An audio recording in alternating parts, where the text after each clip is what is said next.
আসসালামু আলাইকুম দর্শক শ্রোতা। আজকে আমি কথা বলবো আমাদের পিছন সাইডে এই যে ঘাড়, পিঠ বা কোমরে ব্যথা হলে কি ইন্ডিকেট করে। শুরুতে একটা ভিডিওতে আমি পেটের বিভিন্ন জায়গায় ব্যথা হলে কি রোগ হয় সেটা নিয়ে আলোচনা করছিলাম।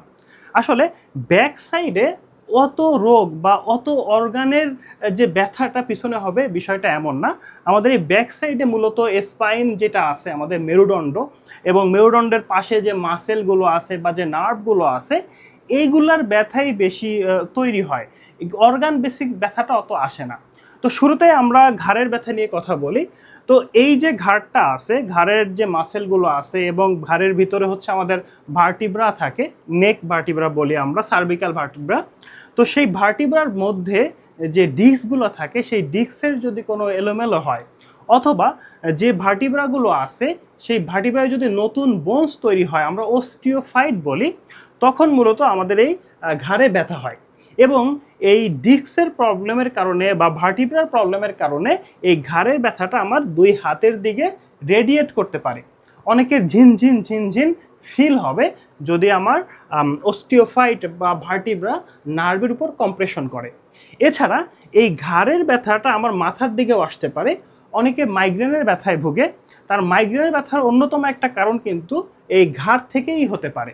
এবং এই ঘাড়ের লেফট সাইডে এই জায়গাটা এটা আমাদের হার্টের ব্যথাটাকে রেফার করে। অর্থাৎ আপনার হার্টে যদি হার্ট অ্যাটাক আসে বা অ্যানজাইনা হয় তখন কিন্তু এই সাইডে তার পেইনটা আসতে পারে।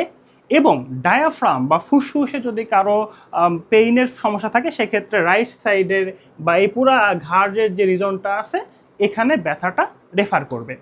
এরপর যদি আমরা একটু নিচে নামি, নিচে নামলে আমাদের যে শোল্ডার আছে, দুই পাশের যে শোল্ডার, এই জায়গাগুলোতে মূলত ফ্রোজেন শোল্ডার যাদের হয় তাদের ব্যথাটা এখানে আসে। ফ্রোজেন শোল্ডারে মূলত আমার এইদিকে ব্যথাটা বেশি থাকে, কিন্তু ব্যাক সাইডে এদিকেও কিন্তু তার ব্যথাটা আসে। এখানে হচ্ছে আমাদের যে সুপ্রা স্কাপুলার যে রিজনটা আছে এখানে, এবং ঠিক এখানেও এটাও সুপ্রা স্কাপুলার রিজন।